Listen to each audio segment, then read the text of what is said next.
Bonjour, bonsoir au microphone, Bruno Guglielminetti. Très heureux de vous retrouver pour cette nouvelle édition de Mon Carnet.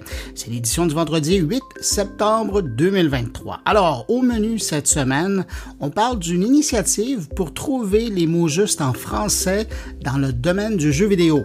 On parle de la grande foire de l'électronique, la IFA, qui se tenait à Berlin la semaine dernière. Et puis, on va parler de LinkedIn qui serait devenu un réseau social cool. Et puis, cette semaine, c'est la seconde entrevue d'une série de 5 rencontres proposées par TELUS. TELUS qui supporte la production de Mon Carnet pendant tout le mois de septembre. D'ailleurs, je tiens à les remercier. Alors, cette semaine, on parle domotique avec presque une régulière de Mon Carnet, la vice-présidente régionale marketing Québec de TELUS, Nathalie Dionne. Elle sera avec nous. Et puis, il y a mes collègues qui sont là, Thierry Weber, qui reprend du service de la Suisse, et puis Jean-François Poulain nous parle d'éco-responsabilité numérique avec son invité. Et juste avant de passer à l'actualité qui a retenu mon attention cette semaine, une salutation toute particulière à 5 auditeurs de Mon Carnet. Salutations spéciales à Marie-Ève Berlinger, Pierre Allard, Yanis Mala, Alexandre Michelin et Mackendy Antitone.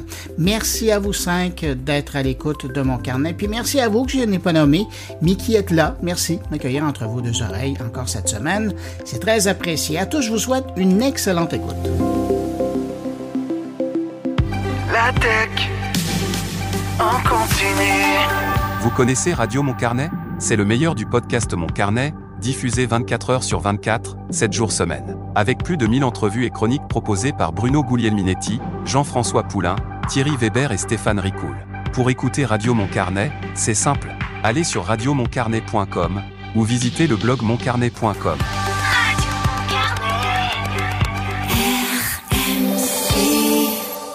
De retour au podcast Mon Carnet, en compagnie de Bruno Guglielminetti.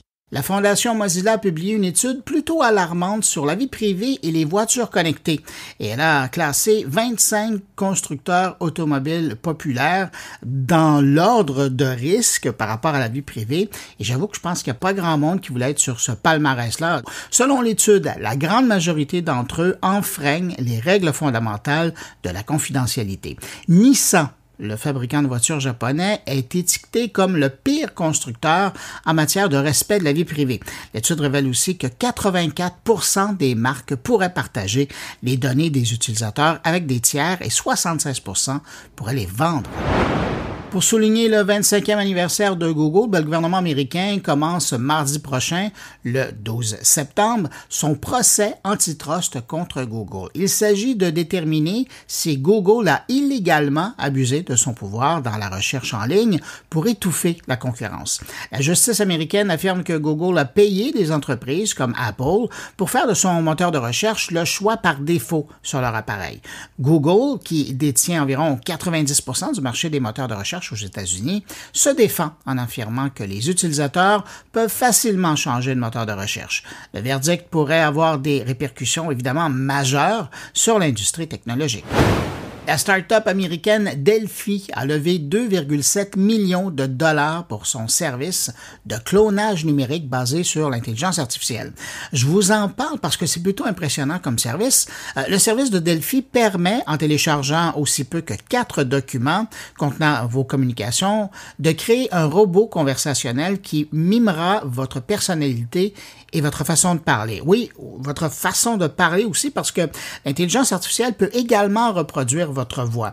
D'ailleurs, Delphi a besoin d'un minimum de 4 documents, mais vous pourriez aussi décider d'en balancer des milliers, y compris des courriels, des transcriptions de clavardage, des conversations en messagerie, des vidéos que vous auriez enregistrées pour YouTube et même des fichiers audio, par exemple un podcast que vous faites comme ça, ou des messages vocaux, et l'intelligence artificielle, elle va apprendre sur vous avec ça.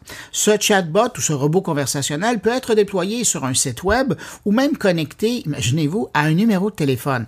Évidemment, les implications éthiques demeurent préoccupantes parce que, notamment, ça va rendre possible de cloner n'importe qui, vivant ou mort, sans leur consentement. Le modèle économique repose sur un abonnement mensuel avec plus de 1000 clones déjà créés en phase bêta. TikTok semble vouloir renforcer ses fonctionnalités de réseau social. C'est du moins ce qu'on peut en déduire quand on regarde les nouvelles offres d'emploi qui ont été publiées récemment. L'objectif serait de garder les utilisateurs engagés dans la plateforme au lieu de partager des vidéos sur d'autres plateformes. Les postes qui sont présentés visent à développer des fonctions sociales et de messagerie privée plus robustes.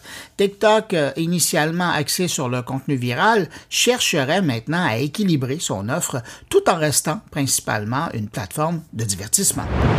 Et pendant ce temps-là, chez YouTube, on a l'impression que la plateforme veut refaire son expérience de diffusion en ligne pour les spectateurs et les annonceurs en se basant sur des retours en temps réel de milliers d'utilisateurs.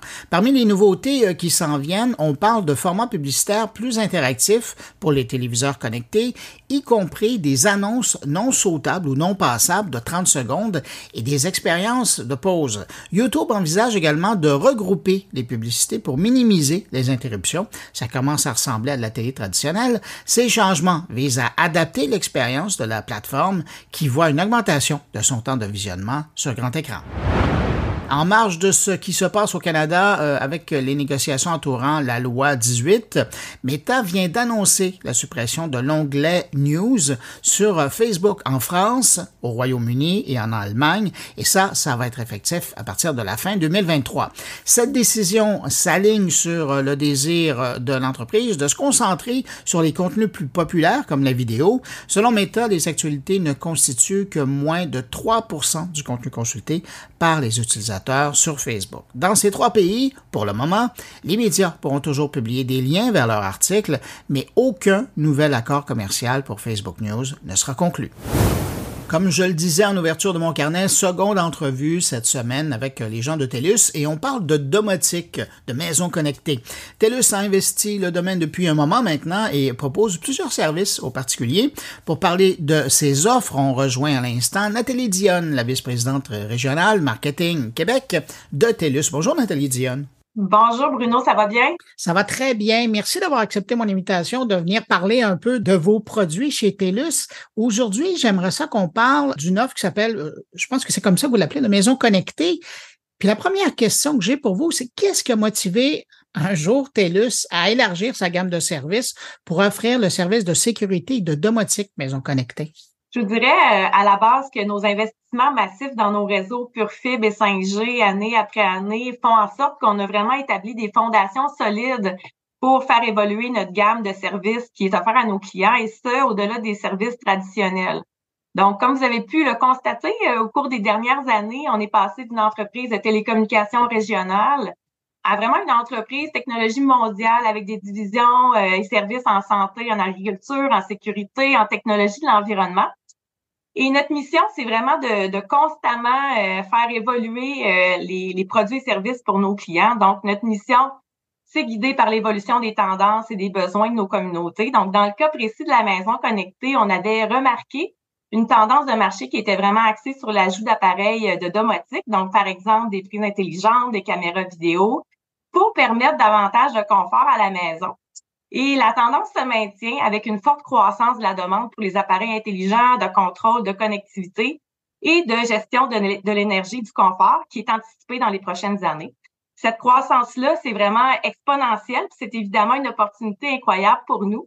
Et nous, on se fait, comme vous pouvez le voir, un devoir de constamment innover pour faire évoluer nos offres à notre précieuse clientèle puis donner des options qui ont l'objectif de simplifier leur quotidien. Mais là, vous avez mentionné quelques éléments dans la réponse, mais quels services et fonctionnalités de maison connectée est plus en demande? Je dirais que les personnes qui choisissent des technologies de domotique et de sécurité à la maison sont à la recherche de confort, d'une meilleure qualité de vie aussi et de sécurité. Donc, la fonction numéro 1 de nos services de sécurité, c'est la protection des biens et de ses proches également. Et d'ailleurs, le forfait contrôle plus vidéo que vous avez peut-être vu sur notre site web, c'est notre forfait le plus populaire. Et ça, c'est vraiment aligné avec le fait que beaucoup de gens utilisent la maison connectée pour se sentir en sécurité chez soi, avoir la paix d'esprit, mais aussi simplifier leur quotidien. Personnellement, j'utilise le service, comme vous pouvez vous en douter. Alors, j'adore toutes les fonctionnalités de la maison connectée, la sonnette intelligente, la caméra extérieure, la serrure de porte intelligente. Ce sont que quelques exemples, mais ça me donne la paix d'esprit.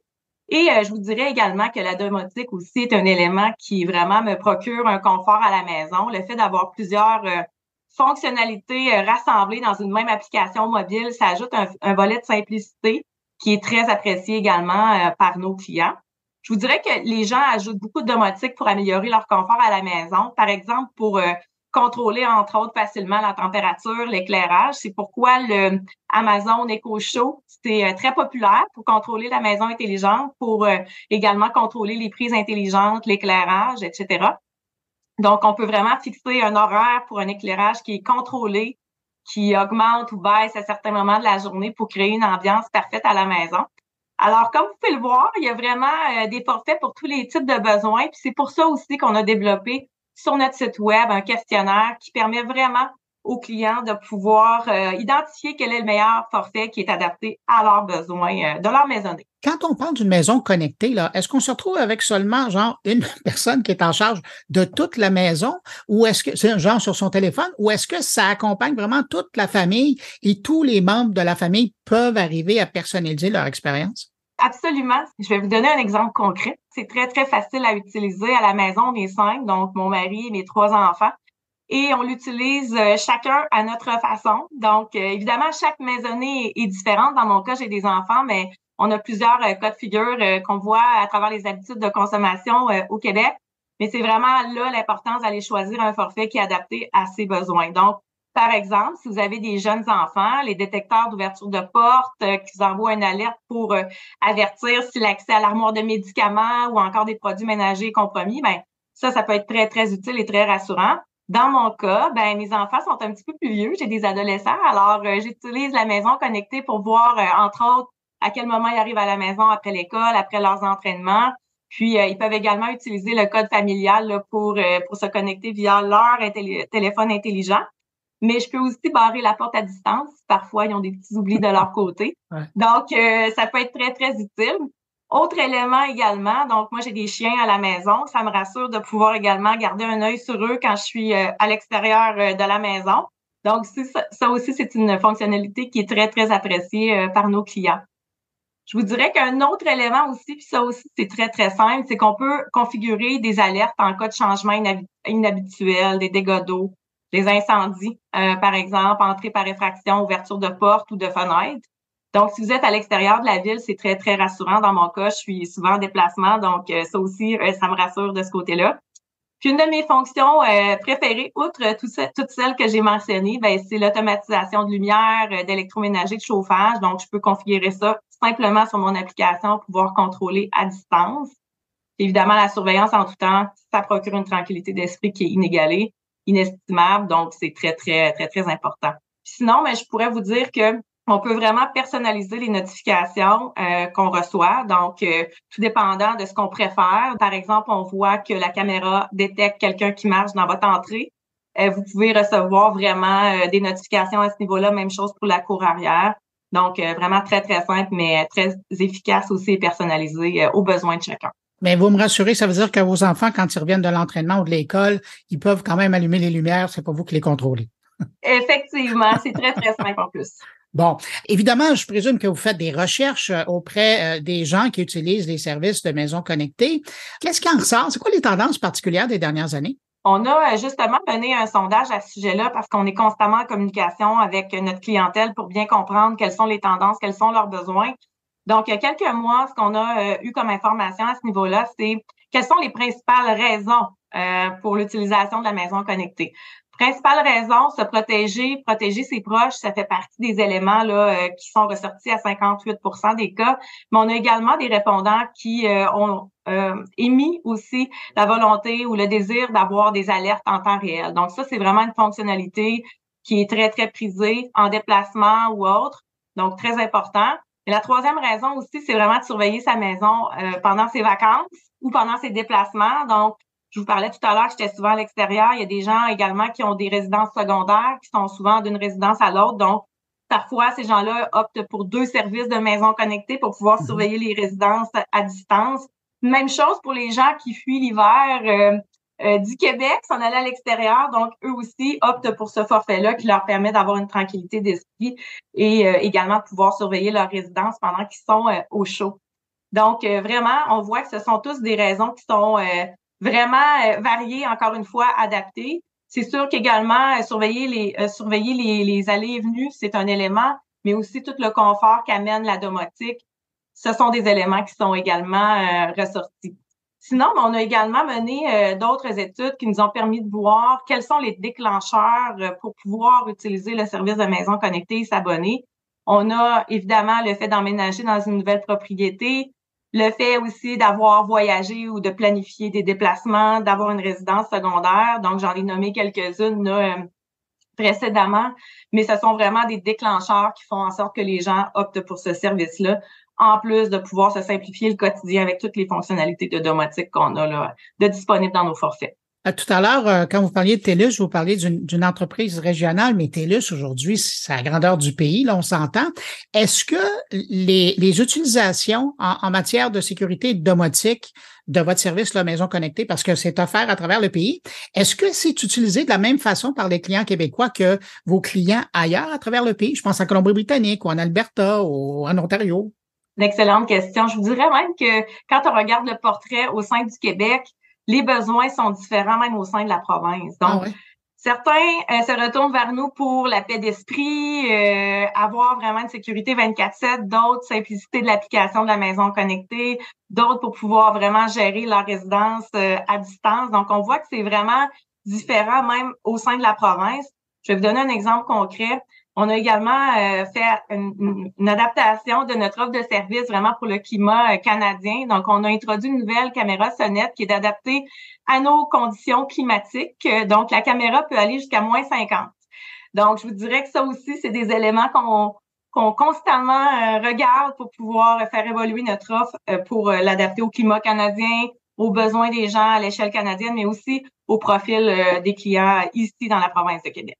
Si je vous demandais de regarder vos plans pour le futur au niveau de l'amélioration des services dans le domaine de la sécurité et de la domotique, ça peut ressembler à quoi? Je sais qu'il y a des secrets que vous n'allez pas me dire, là, mais ce que vous pouvez me dire, ça peut ressembler à quoi? Bien, comme vous avez pu le voir, puis je vous parlais de nos investissements dans nos réseaux qui nous permettent vraiment de constamment évoluer puis de sortir vraiment de l'offre de produits telco traditionnels avec la santé, la maison connectée, etc. Donc, on reste toujours à l'affût des besoins de nos clients, évidemment. C'est notre priorité numéro 1, puis on est constamment à l'écoute de leurs commentaires, de leurs rétroactions. Donc, évidemment, on suit les évolutions de marché. On travaille sur des choses excitantes actuellement. Je ne peux pas vous en dire plus, mais ça me fera plaisir de revenir vous voir pour vous parler de ces belles nouveautés-là dans le futur. J'essayais quand même de vous poser la question, là. Madame Dionne, je veux revenir sur quelque chose que vous avez dit parce que je présume que ça intéresse les gens. Quels sont les dispositifs de surveillance puis d'alerte en temps réel qui sont proposés dans vos services? Je vous dirais qu'en termes de sécurité, nos clients reçoivent une alerte sur leur appareil mobile dès qu'il y a des capteurs qui déclenchent quelque chose d'inhabituel. Encore une fois, c'est vraiment programmé en fonction de vos besoins. Donc, je vais vous donner quelques exemples. Fuite d'eau, détecteur de mouvement, capteur de portes et fenêtres, monoxyde de carbone, ce sont des éléments qui peuvent vous envoyer des alertes. Dans mon cas précis, dans ma résidence, j'ai une caméra extérieure. Je vous donne un exemple concret. Donc, j'ai vraiment configuré des alertes pour faire en sorte que s'il y avait un mouvement à l'extérieur, que je puisse recevoir une notification. Par contre, ce que j'ai aussi pu faire, c'est retirer les notifications quand mes chiens sortent à l'extérieur. Donc, on est capable de pouvoir programmer ça vraiment pour que ça nous envoie des alertes pertinentes pour nous, pour notre utilisation au quotidien. Donc, les alertes sont envoyées selon les critères qui ont été sélectionnés. Puis, on a des forfaits aussi qui viennent avec la surveillance professionnelle. Donc, il y a des experts qui vérifient les alarmes en tout temps, qui communiquent avec les services d'urgence si c'est nécessaire. Puis on offre aussi des services de patrouille en option pour les abonnés au forfait Maison Connectée qui ont la sécurité monitorée, là. Donc vraiment, on est en mesure aussi d'offrir cette portion-là là, en fonction des alertes qui sont déclenchées. On vient de parler d'un paquet de fonctionnalités qui existent, puis j'ai l'impression que comme vous connaissez le produit à fond, vous allez être la meilleure personne pour me le dire. Est-ce qu'il y a des fonctionnalités qui gagneraient à être connues de votre service de maison connectée, des choses que les gens auxquelles ne pensent pas, mais qui sont possibles avec votre service? Définitivement. Premier élément, je vous dirais l'enregistrement 24 heures sur 24, 7 jours sur 7. Ça, c'est vraiment un élément qui est souvent méconnu, mais grâce à l'enregistrement qu'on a sur carte SD, donc, ça dépend pas de la disponibilité du réseau Wi-Fi. On est vraiment capable d'avoir un enregistrement en continu même si elle n'est pas connectée. Une de mes fonctions préférées, c'est la fonction scène. Donc, en gros, les scènes, c'est des boutons qui sont disponibles dans l'application Maison connectée de TELUS et aussi via le portail web qu'on peut programmer et pour exécuter différentes scènes, je dirais, ou différentes actions dans votre résidence. Donc, par exemple, lorsque la scène couchée est déclenchée, vous pouvez allumer le système de sécurité, éteindre toutes les ampoules, les prises intelligentes, vérifier la serrure et ainsi de suite. Donc, seule l'imagination est un frein aux scènes. Vous pouvez créer le nombre de scènes que vous voulez dans l'application et selon également vos besoins. Il y en a 4 qui sont programmés par défaut, donc à la maison, absent, couché et réveillé. Mais encore une fois, vous pouvez en programmer comme vous voulez. Un autre élément, ça, c'est pas une fonctionnalité à proprement parler, mais quelque chose qui est peu connu de la maison connectée, c'est qu'on héberge nos serveurs au Canada. Donc, pour tout ce qui est relié à la sécurité des images, quand on parle de sécurité d'information, c'est souvent un point qui est soulevé et important pour les gens. Donc, ça, c'est un élément qui n'est pas une fonctionnalité, mais qui est important. Puis pour terminer, je donne un petit conseil cocasse pour les parents qui ont des jeunes enfants. Le temps des fêtes approche. Alors, vous pouvez même utiliser l'application Maison connectée avec vos enfants pour trouver le Père Noël grâce aux images transmises par vos caméras vidéo. Alors, le lendemain matin, montrez les captures vidéo à vos enfants. Ils vont être émerveillés. Alors, petit truc pour les parents pour le temps des fêtes. Je pensais que vous alliez me dire qu'on peut rajouter une caméra sur le garde-robe où il y a tous les cadeaux de Noël. Nathalie Dionne, vice-présidente régionale marketing Québec chez TELUS. Merci d'avoir pris du temps pour répondre à mes questions. Ça me fait plaisir.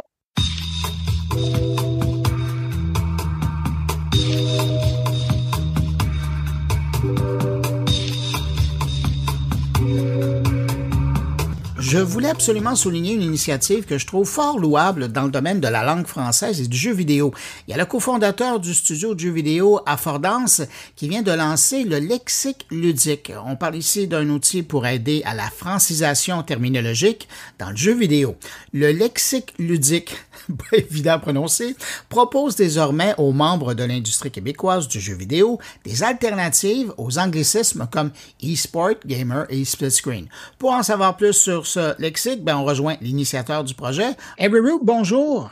Bonjour. Comment vous est venue cette idée de créer un lexique ludique? Je travaille dans l'industrie du jeu vidéo. Je suis cofondateur d'un studio de jeux à impact social. Donc, ce sont des jeux éducatifs.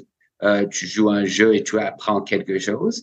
Dans notre compagnie, on a beaucoup de francophones. Moi, je suis plus anglophone, mais dans notre compagnie, on a beaucoup de francophones.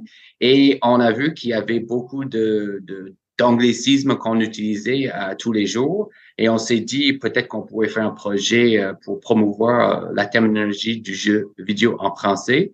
On a parlé avec différents partenaires, dont l'Office québécois de la langue française. On a proposé un projet et ça a été accepté. Comment les gens ont réagi autour de vous? Parce que c'est quand même intéressant de voir que c'est un anglophone qui décide de dire, si les francophones ne le font pas, c'est moi qui vais le faire. Je pense que je suis une bonne personne pour le faire parce que j'ai choisi d'apprendre le français tard dans la vie à partir de 20 ans. Je pense que les gens aiment bien que je fasse la promotion du français tandis que quelqu'un de francophone parce qu'ils voient ça plus comme peut-être une imposition de l'apprendre. Donc, quand ça vient d'un anglophone, c'est moyennement le fun et ils aiment ça. Ceci dit, c'est tout de même un défi de sensibiliser les gens que ce lexique ludique, ça existe, la terminologie du jeu vidéo en français, ça existe, et après de changer les habitudes. Mais ils aiment bien entendre mon accent et rire des expressions que j'utilise, des expressions québécoises que j'utilise.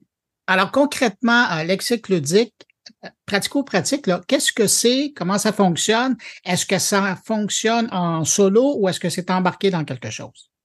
Oui, donc c'est toute la terminologie du jeu vidéo en français sur un site web. Le site web est interactif, vous pouvez chercher des mots, vous pouvez cliquer sur en savoir plus. On a des termes à privilégier en français, des termes à éviter.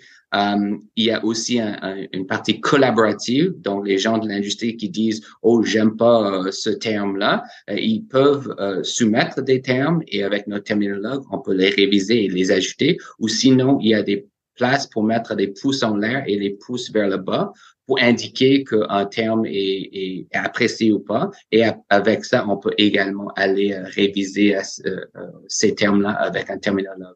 Donc, globalement, l'idée, c'était de créer quelque chose d'interactif, engageant, mais aussi collaboratif, que la communauté peut aider à bâtir. Et avec ça, on a eu un peu de succès et c'est vraiment un projet super fun. Est-ce que ça a été difficile de choisir les premiers mots et expressions? En fait, non. En 2012, je pense, ils ont créé le premier lexique ludique. Dans ce projet-là, on fait une mise à jour. Comme vous pouvez imaginer, le jeu vidéo change beaucoup tout le temps. Donc, on fait une mise à jour avec plus de termes, avec une révision de certains termes qui ont été utilisés par le passé. On a, par exemple, féminisé tous les termes joueurs, joueuses pour que ça soit plus inclusif pour notre communauté qui est très diversifiée et intéressée par cette idée d'inclusion. Et donc, on fait une mise à jour dans ce projet-là. Et on travaille encore une fois avec un terminologue certifié par l'Ordre des terminologues du Québec. Pour moi, c'est un projet super fun parce que j'apprends beaucoup de choses, non seulement sur la terminologie, mais aussi le processus de créer une mise à jour avec une terminologie ici au Québec. Ça a été quoi, là, parce que là, il est disponible depuis un moment, ça a été quoi l'accueil des gens de l'industrie par rapport au lexique? Je pense que c'est quand même une industrie très francophone au Québec. Je comprends que c'est une industrie mondiale, donc c'est plus anglophone, mais ici au Québec, c'est très francophone. Par exemple, dans notre compagnie, on est à peu près 25, presque tout le monde est francophone. Donc, je pense qu'il y a beaucoup de personnes qui aimeraient bien avoir l'option d'utiliser le terme français ou le terme en anglais, mais on travaille également avec la Guilde du jeu vidéo du Québec, qui regroupe plus de 300 studios. Ici au Québec, 15 000 employés. Et eux, ils nous aident à non seulement mener le projet parce qu'ils sont quand même porteurs du projet, mais également ils aident avec tout ce qui est campagne sur les réseaux sociaux, sensibilisation, parce que pour eux, c'est un enjeu aussi. On veut au Québec, on veut parler en français, on veut promouvoir le français. Donc, ce sont vraiment des partenaires géniaux et on est super chanceux de travailler avec eux sur ce projet-là. Alors ça, c'est pour la Guilde du jeu vidéo du Québec. Vous avez mentionné l'Office québécois de la langue française tout à l'heure. Qu'est-ce qu'ils font, eux, dans votre projet? Comment ils participent? En fait, ils donnent une contribution financière. Il y a un programme qui s'appelle Le français au cœur de nos ambitions. C'est un projet pour financer des projets communautaire pour aider dans tout ce qui est sensibilisation et l'utilisation du français. Donc, ils avaient un programme, on a appliqué, on a quand même discuté avec eux. Après ça, ils financent le projet en partie, on finance une partie aussi, nous et aussi la Guilde, parce qu'on est super impliqués dans le projet. Mais après ça, ils sont là, pas vraiment pour surveiller le projet, ils sont là pour nous soutenir moralement si on a des problèmes, mais c'est notre projet et c'est vraiment un partenaire financier, mais c'est vraiment un super partenaire dans le projet. On a tous un peu les mêmes objectifs et travailler avec eux, c'est un réel plaisir. Evelyn, est-ce que je me trompe ou on peut ajouter un module sur Chrome et sur Safari qui fait un lien avec le site web? Exactement. Ça s'appelle un plugiciel. En anglais, c'est une extension, mais on utilise le terme en français parce qu'on parle en français ici au Québec. Vous donnez un exemple? Exact. Donc, le plugiciel, c'est dans votre navigateur Safari ou Chrome. Et quand vous tapez un courriel dans Gmail, par exemple, ou dans GChat, les deux plateformes, ça marche, ça souligne les mots en anglais qu'on utilise pour le jeu vidéo. Donc, si je tape le trailer était bon. Ça va être souligné en bleu. Après, je peux cliquer dessus et ça va non seulement me suggérer des termes en français, mais ça va me donner une définition du terme en français et également un lien où je peux aller voir ça dans le lexique ludique. Donc, c'est un peu comme Antidote, mais beaucoup plus petit et beaucoup concentré. plus concentré, mais c'est super convivial, ça marche bien. Et donc, c'est un autre volet du projet. Donc, c'est non seulement le site web, mais on a aussi ce logiciel. Je trouve ça intéressant parce que vous avez utilisé l'exemple trailer. Trailer, c'est bon aussi dans d'autres domaines. Hein. Quand on parle d'un film, on parle d'une bande-annonce. Là. Est-ce que vous avez l'intention d'inclure d'autres mots de d'autres domaines en vous associant avec peut-être d'autres joueurs? Je pense que l'idée, ça serait que puisque ce projet vise l'industrie du jeu vidéo et c'est ça notre marché, si vous voulez, marché, c'est complètement gratuit, mais c'est quand même un marché. C'est là où on fait nos campagnes de sensibilisation, c'est là où on va faire notre réseautage pour avoir des utilisateurs. C'est quand même super précis. Ceci dit, si ça marche bien, et pour l'instant ça marche bien, on vise potentiellement faire la même chose dans d'autres domaines. Mais pour l'instant, on est très concentré, j'allais dire focusé, mais je l'ai pas dit, je suis très concentré sur l'industrie du jeu vidéo avec ce projet. Vous donnez vraiment l'exemple là, dans l'entrevue. Merci beaucoup. Vous avez mentionné qu'il y a une partie interactive. Des gens qui, évidemment, qui utilisent le service, donc peuvent vous proposer, peuvent évaluer, donner leurs commentaires par rapport aux suggestions qui sont avancées, mais ils peuvent aussi contribuer. De quelle façon ils peuvent le faire? Il y a plusieurs façons. Donc, déjà, ils peuvent aller sur le site, ils peuvent proposer des termes à inclure dans le lexique ludique. Donc, il y a un petit espace en bas où vous marquez votre nom du studio. Normalement, on laisse les gens de l'industrie proposer des termes, mais ça peut être aussi le grand public. Et après ça, on envoie ça à notre terminologue et on travaille avec le terminologue pour l'inclure. Il y a aussi la place dans le lexique ludique pour les termes déjà proposés. Si vous aimez ou pas quelque chose dans la fiche terminologique, donc la définition du terme ou les termes à privilégier, vous pouvez mettre un pouce en l'air et un pouce vers le bas, un peu comme un wiki dictionnaire, et vous pouvez contribuer comme ça. Après ça, même chose, on travaille avec un terminologue pour faire une mise à jour ou pas. C'est le terminologue qui décide en fin de compte. C'est comme ça que ça marche pour tout ce qui est collaboration dans le projet. Et on a eu beaucoup de soumissions et c'est comme ça. Après, c'est plus difficile pour les gens de dire « Oh, j'aime pas le terme en français, je préfère le terme en anglais » parce que si vous n'aimez pas le terme en français, c'est à vous maintenant d'aller contribuer et nous aider à faire la mise à jour pour que ça réponde aux besoins de la communauté. Oui, c'est très habile. Vous vous assurez qu'il soit évolutif en fonction de l'époque. Ouais. Quand vous regardez devant vous, là, qu'est-ce que vous souhaitez comme impact de cet outil? Qu'est-ce qui pourrait avoir comme impact sur l'industrie du jeu au Québec? Mais moi, je regarde ça peut-être très spécifiquement dans dans notre studio, 25 personnes. Quand nos employés peuvent travailler en français, ils travaillent. Moi, je dirais, ils sont plus créatifs et plus efficaces. Faire un jeu, c'est très compliqué. Et avoir des malentendus, ça a un impact sur le jeu. Si je dis quelque chose et le programmeur il comprend quelque chose d'autre, mais après, dans quelques semaines, on va se rendre compte et après, il faut régler ça. Donc, ça, c'est l'efficacité. Mais aussi tout ce qui est créativité. Quand nos concepteurs, j'allais dire designers, mais je pense que designer c'est accepté, mais quand nos concepteurs travaillent sur quelque chose ou nos artistes travaillent quelque chose, et s'ils parlent dans leur langue première, c'est sûr que ça les aide. Pour moi, c'est pas fatigant, mais c'est plus fatigant pour moi. Ça exige plus d'un effort pour un anglophone de parler en français toute la journée, mais pour mon équipe, c'est quand même important. Donc, quand je vois l'impact que ça peut avoir sur mon équipe, je me dis, nous offrons cette possibilité à tous les autres studios du Québec. Et l'idée avec la guilde, c'est que on veut que les studios ici au Québec, c'est pas juste pour la promotion du français, c'est aussi, on pense que c'est une possibilité d'avoir un avantage professionnel et d'affaires pour les studios de jeux vidéo ici au Québec. La francophonie, c'est grand. Là, évidemment, votre premier marché, on revient sur l'expression marché, là, c'est le Québec, mais est-ce que vous pensez pousser le produit du côté de la France, la Belgique, la Suisse? Exactement. On est assez en avance par rapport à la terminologie du jeu vidéo ici au Québec. L'Académie française se penche maintenant sur potentiellement un travail sur la même chose.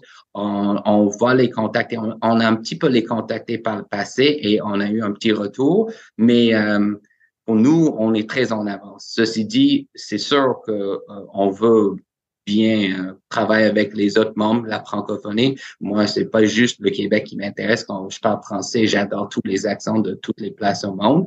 Donc, nous, on aimerait bien travailler avec le reste de la francophonie. On vient de sortir notre logiciel qui a pris beaucoup de temps à produire. Donc, pour nous, c'est sûr que maintenant, on a plus d'énergie pour aller parler avec d'autres marchés. Donc, on a ça dans nos objectifs futurs. Avery, je rappelle que vous êtes cofondateur d'Affordance Studio et initiateur du projet Lexique Ludique. Qu'est-ce qu'on vous souhaite pour l'avenir? Ben moi, tout va bien dans mon coin. Je suis super content de pouvoir participer à ce projet-là. Je suis quelqu'un qui aime contribuer. Et quand l'Office québécois de la langue française a mis ce programme sur la table, j'ai sauté tout de suite sur l'occasion et travailler avec la Guilde du jeu vidéo du Québec. Il faut dire que c'est plus qu'un plaisir. On a les mêmes objectifs, contribuer, aider. C'est sûr que c'est une compagnie et on veut que cette compagnie gagne de l'argent pour nous à Fordance et même pour la Guilde. C'est un organisme. Mais avant tout, on est là pour un peu changer les choses et faire évoluer les choses.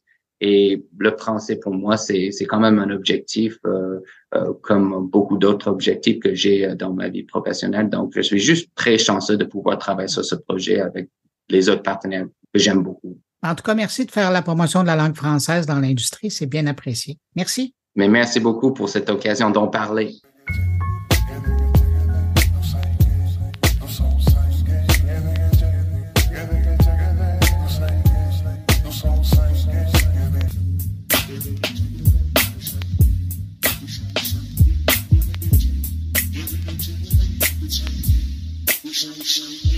La semaine dernière, c'était la grande foire de l'électronique à Berlin, une tradition de presque 100 ans. Ils ont commencé en 1924 à présenter aux gens ce à quoi le futur ressemblerait. Et mes invités, ils étaient encore là cette année.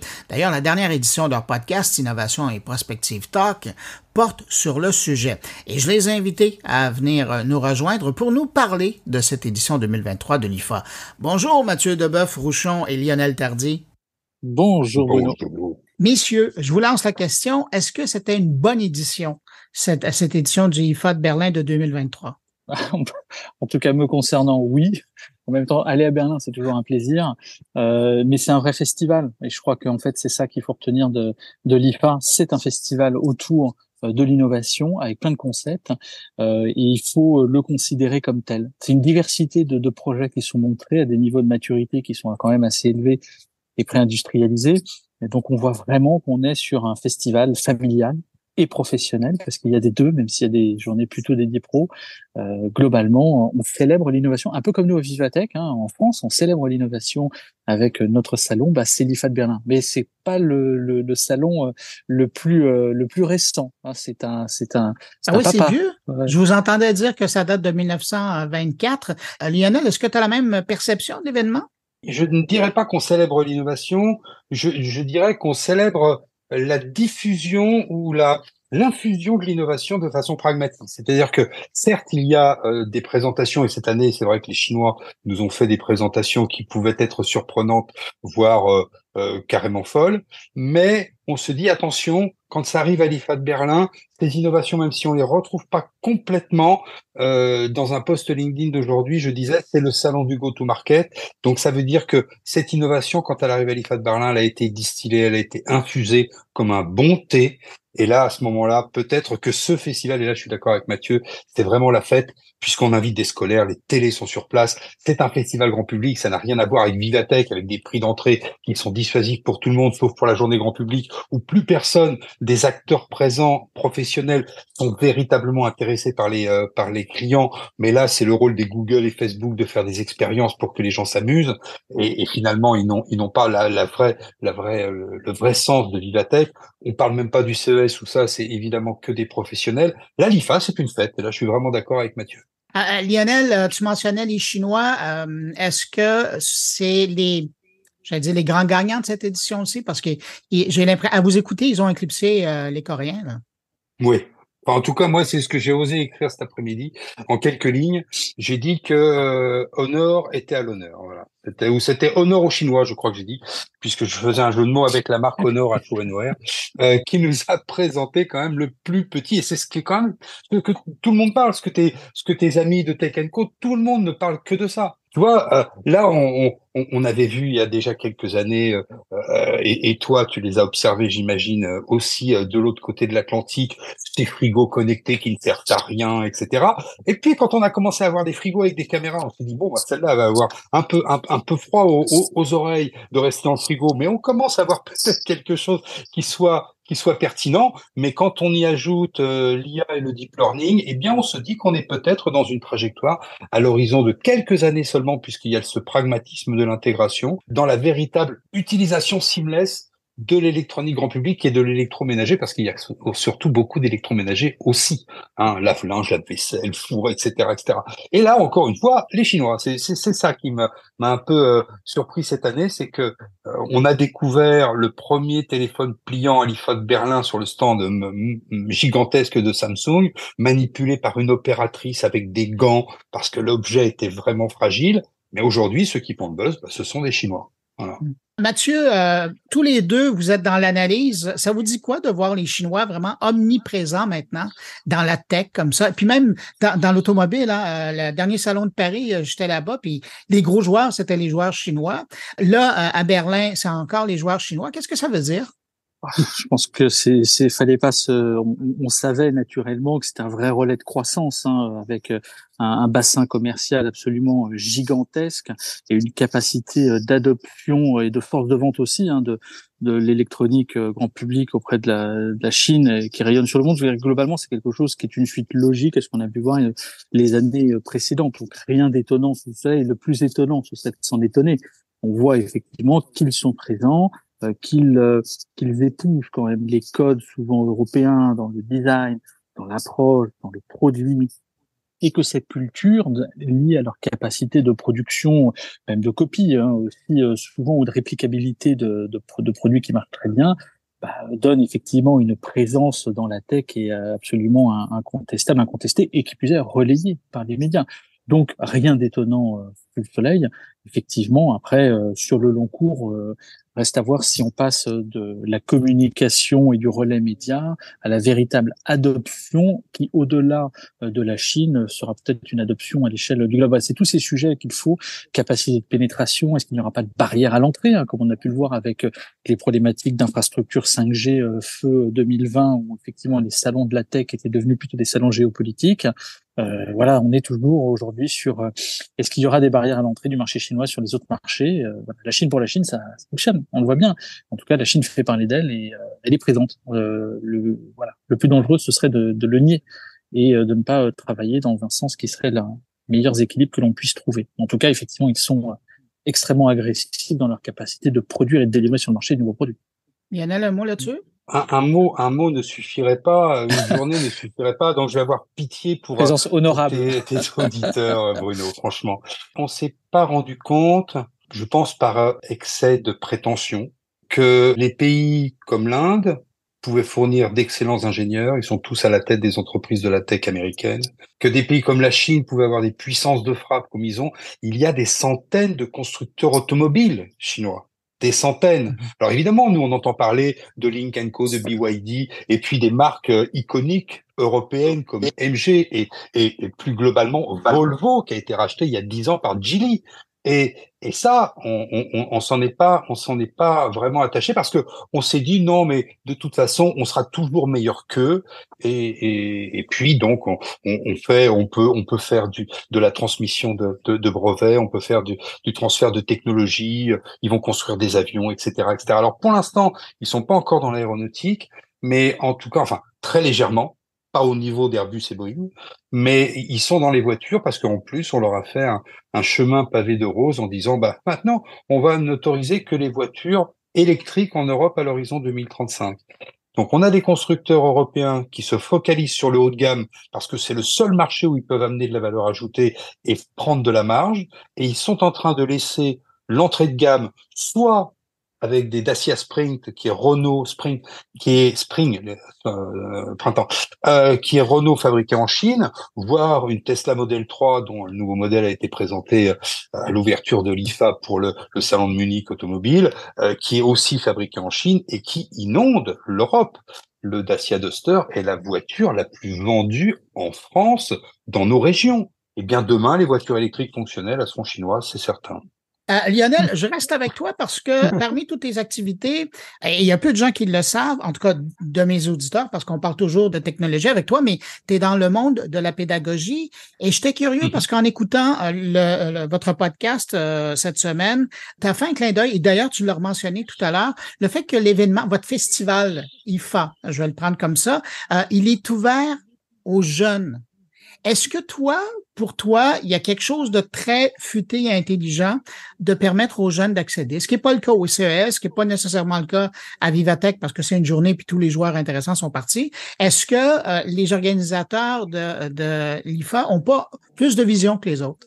Oui, tout simplement parce que il faut absolument que les adolescents, les jeunes adultes d'aujourd'hui, ils sont nés tous avec l'Internet, ils sont tous digital natives, et bientôt ils seront tous GPT natifs. Donc c'est juste terrible.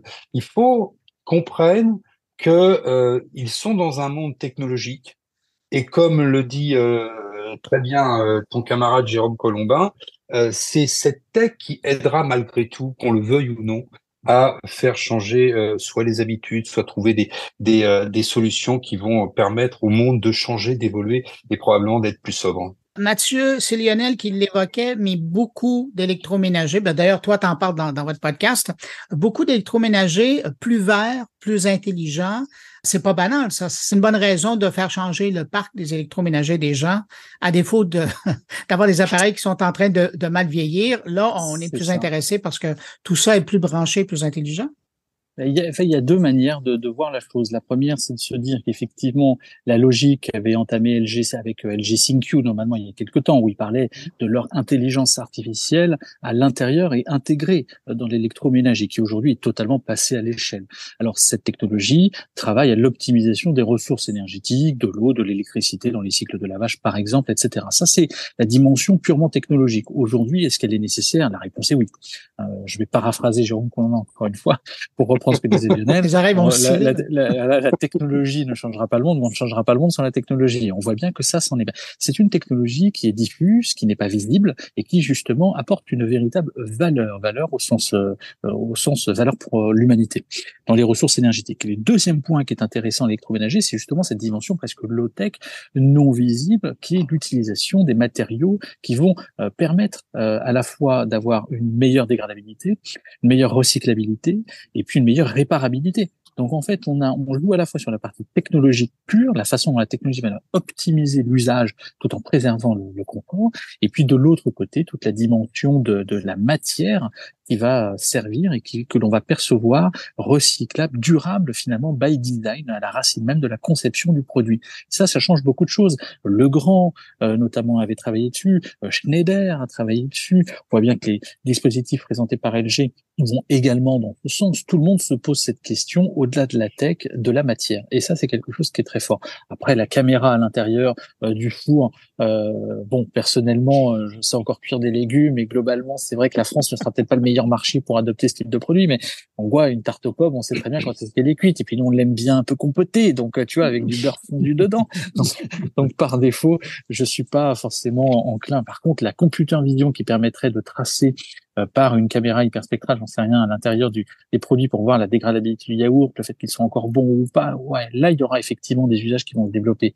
La caméra intrinsèquement pour voir ce qui nous reste dans le frigo à distance quand on est au supermarché, je pense que ça touche une minorité de personnes à l'échelle de la planète, mais les usages évoluent et on voit bien qu'une technologie à l'instant T peut nourrir des cas d'usage qui se développent au bout de 5 à 6 ans. Lionel, est-ce que tu sentais que cette édition-ci de l'IFA, tu avais affaire avec des fabricants qui sont proactifs par rapport à la question de l'économie énergétique?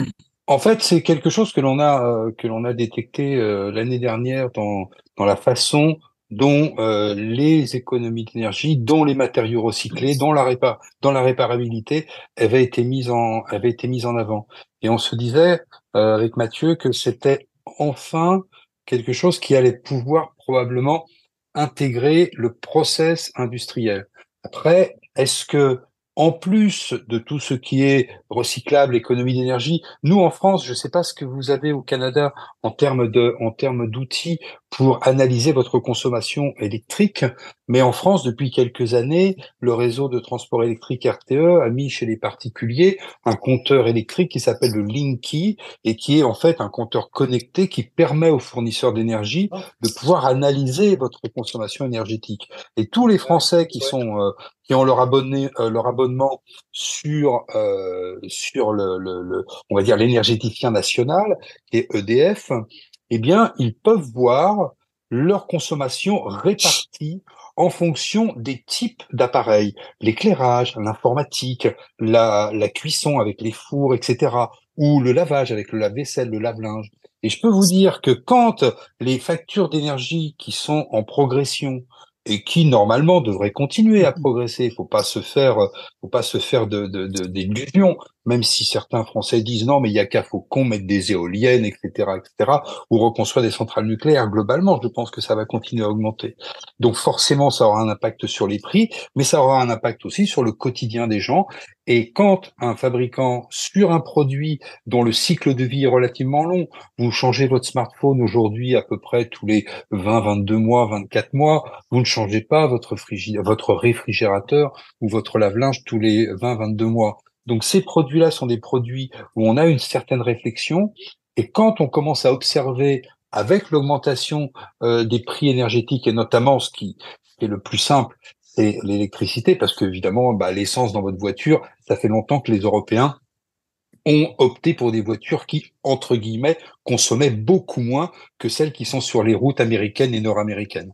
Donc ça, on sait faire, acheter ce qui consomme le moins. Mais au niveau de l'électricité, eh bien, je crois que c'est cet axe de promotion. Je dis toujours, ce qui a fait la force de l'industrie automobile européenne, c'est de se démarquer des géants de l'industrie automobile américaine américain. Et donc, ce qui veut dire qu'au moment où il a fallu reconstruire des usines, on a énormément taxé l'essence, à l'opposé des États-Unis ou de l'Amérique du Nord. On a énormément taxé l'essence, donc l'effet prix poussait les consommateurs européens à acheter des voitures sobres. Eh bien, maintenant, les grands titans de l'électronique se disent il faut que j'ai quelque chose de sobre ou quelque chose qui va être en capacité de fournir un usage qui sera plus efficace dans le temps. Alors peut-être qu'on pourrait parler en 2 petites secondes de l'Apple Watch de l'année dernière qui sortira probablement en deuxième version qui est la Ultra.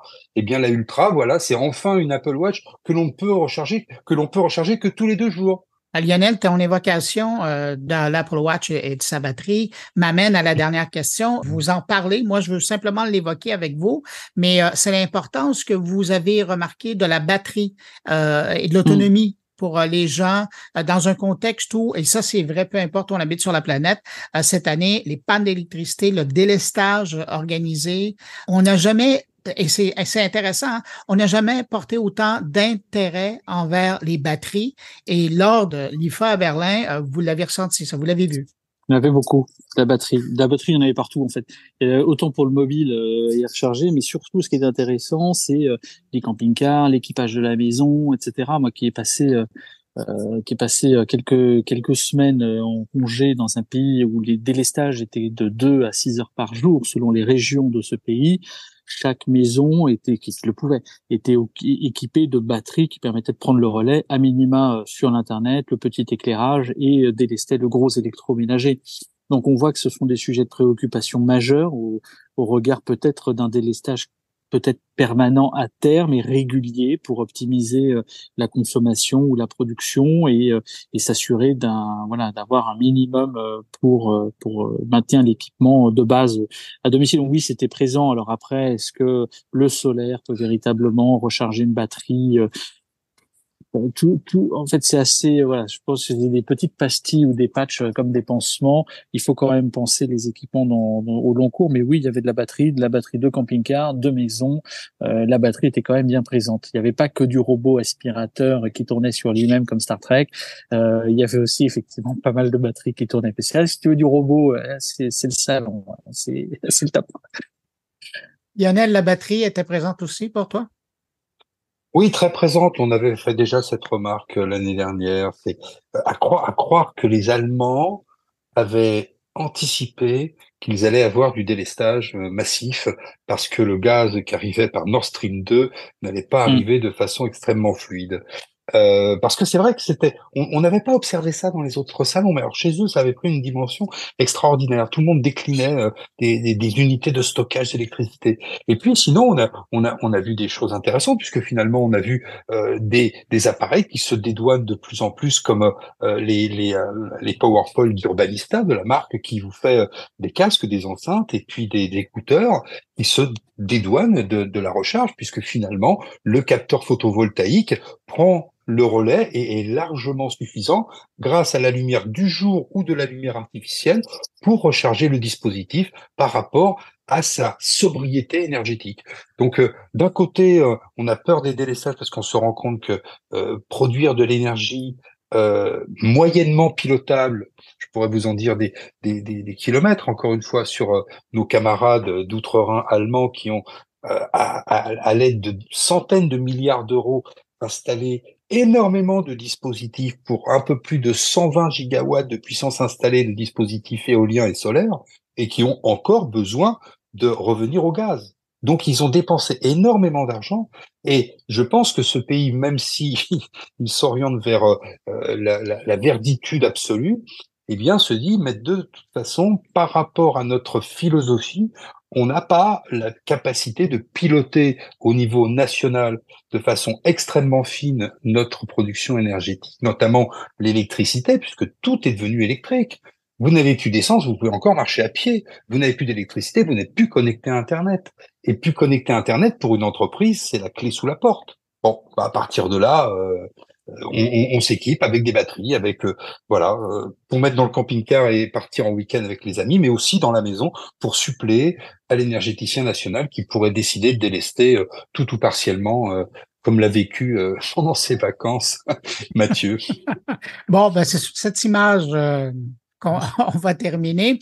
Si vous avez aimé les 20 minutes qu'on a passées avec mes invités, moi, je vous invite fortement à aller écouter la dernière édition de Innovation et Prospective Talk qui est en ligne présentement. Je l'ai écouté cette semaine. C'est ce qui m'a donné l'idée d'inviter mes deux collègues. Et puis, vous allez voir, là, ce qu'on a fait dans les dernières 20 minutes, c'est vraiment effleurer les sujets parce que eux se sont vraiment amusés à revenir sur ce qu'ils ont vu et commenter. Puis, vous allez voir, c'est pas piquer des verres. Alors, Mathieu Deboeuf-Rouchon et Lionel Tardy, co-animateur de Innovation et Prospective Talk. Merci beaucoup d'avoir accepté mon invitation. Merci à toi. Merci, à Bruno. Salut, Bruno. À très vite. Salut. Salut, merci. Et puis, pour ceux qui sont intéressés, vous allez retrouver un hyperlien directement dans la description de ce podcast et également sur la page de l'épisode.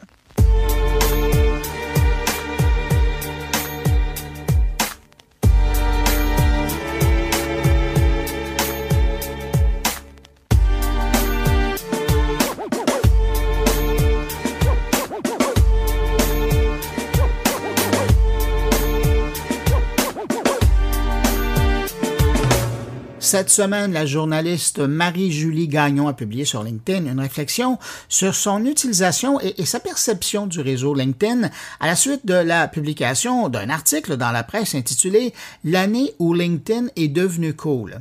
Depuis le début de la pandémie, il y a des millions de gens qui se sont tournés vers ce réseau social professionnel qui va bientôt d'ailleurs franchir le cap du milliard d'utilisateurs. Je me suis dit que ça serait intéressant de l'inviter pour poursuivre sa réflexion sur LinkedIn dans mon carnet. Bonjour Marie-Julie Gagnon. Bonjour. Marie-Julie, cette semaine, tu as publié un texte sur l'intérêt d'utiliser un réseau comme LinkedIn. D'où est venue cette motivation? Il y a un article qui a été publié dans la presse qui parlait de la coolitude, du côté cool de LinkedIn. Donc maintenant, LinkedIn serait rendu le réseau social le plus cool. Ça m'a un peu interpellée parce que je remarque vraiment un engouement pour LinkedIn depuis, je dirais, 2 ans, 3 ans à peu près, j'ai l'impression qu'il y a vraiment eu un regain d'intérêt pour cet outil-là, ce réseau-là qui était pour moi longtemps un sous-réseau, je vais le dire comme ça. J'ai longtemps cherché l'espèce de pertinence de LinkedIn dans le paysage des réseaux sociaux parce que, bon, si on se replonge dans l'historique un peu à une certaine époque où j'étais chroniqueuse techno, ce qui est plus le cas aujourd'hui, donc je suis peut-être moins les 2 pieds dedans, mais je les avais étudiés un peu tous, ces réseaux-là, puis pour moi, ça me semblait vraiment une place où on garochait notre CV et où finalement, on espérait trouver des emplois, puis comme pigiste, en tout cas, moi, j'y voyais pas tellement ma place. Je pense qu'effectivement, ça a beaucoup évolué, mais de là à dire que c'est une plateforme cool, c'est vraiment là la question que je me suis demandé. Est-ce que c'est devenu cool par dépit? Parce que tous les autres réseaux, finalement, ont perdu des plumes. C'était un peu ça ma question, puis c'est ce qui m'a un peu amené à écrire là-dessus. Puis là aussi, l'impression que j'avais ces derniers mois, en me rendant un peu plus souvent sur LinkedIn, justement, pour essayer de comprendre le buzz autour, parce que même si j'écris plus ou je parle plus de réseaux sociaux pour gagner ma vie, ça continue de m'intéresser, là. J'avais l'impression vraiment qu'on recherchait un peu ce qu'on recherchait jadis avec les autres réseaux, c'est-à-dire à vendre quelque chose ou seulement soi-même à travers un storytelling, à travers des narrations, des histoires plus personnelles. En tout cas, je ne sais pas si c'est que les gens ont un peu la même perception, mais j'ai l'impression qu'il y a beaucoup plus de personnel qu'avant sur LinkedIn. Ouais. C'est un peu ça, en fait, qui m'a amené à écrire là-dessus. Ouais. Mais toi, tu le dis, ça fait longtemps que tu es là, mais toi, si aujourd'hui tu es encore sur LinkedIn, c'est pourquoi? C'est une très bonne question. Probablement parce que, comme je disais, ça continue de m'intéresser de suivre l'évolution des réseaux sociaux. Moi, je fais partie de ceux qui ont été assidûment sur Twitter vers 2011, 2012, à cette belle époque où on avait de vrais beaux échanges. J'ai sauté à pieds joints dans Facebook au tout début aussi. Même chose pour Instagram. Puis j'en ai étudié plein aussi des réseaux à peu près en simultané qui démarraient. Puis des fois, on comprend pas toujours pourquoi un réseau émerge plus qu'un autre.